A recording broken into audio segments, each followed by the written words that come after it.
சொற்களின் உயிரே இலக்கியம். நம்ம எதை பேசினாலும் அந்த சொற்களுக்கு உயிரா இருக்கணும், அதுதான் இலக்கியம்.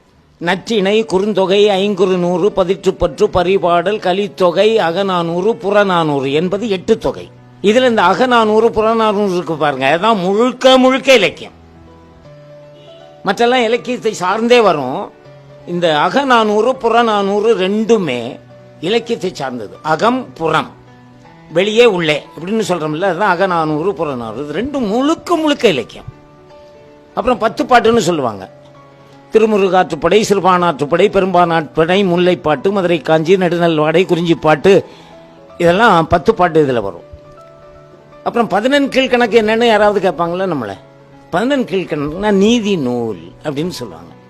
4 அடியாரில் ஆரம்பிக்கும், 7ஆதி கை நிலையில் முடியும் அந்த 18 நூல்கள்.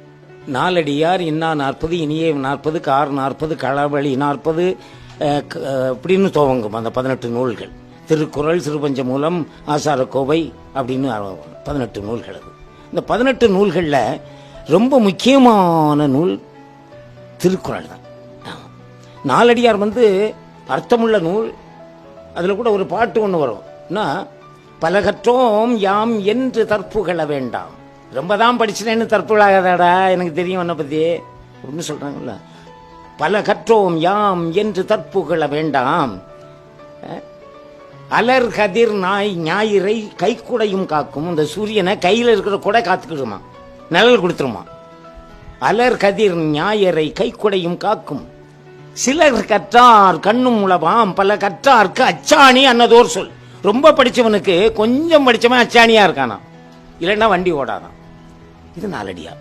இப்படி ஒவ்வொரு குறளையும் நீங்க எடுத்துக்காங்களேன், ஒவ்வொரு பாடலையும் எடுத்துக்கொள்ளுங்கள். அந்த 18 நூல்கள் நீதி நூல்கள் தான். இதுல தெய்வப்புறவல் ஒரு அருமையான விஷயத்தை சொல்வார். இருவேறு உலகத்து இயற்கை இதில் திருவேறு தெள்ளியராதலும் ஏறும்பார். 2 வகையான இயற்கையை படைத்தது இந்த உலகம். இரவு இருக்கும்போது பகல் இல்லை, பகல் இருக்கும்போது இரவு இல்லை. இதை போலவே ஞானம் உள்ளவனிடம் செல்வம் இல்லை, செல்வம் உள்ளவனிடம் ஞானம் இல்லை. திருவேறு, திரு என்றால் செல்வம், தெள்ளியர் ஆதலும் வேறு, தெள்ளியர் என்றால் ஞானம். ரெண்டும் வேறு வேறுன்னாரு.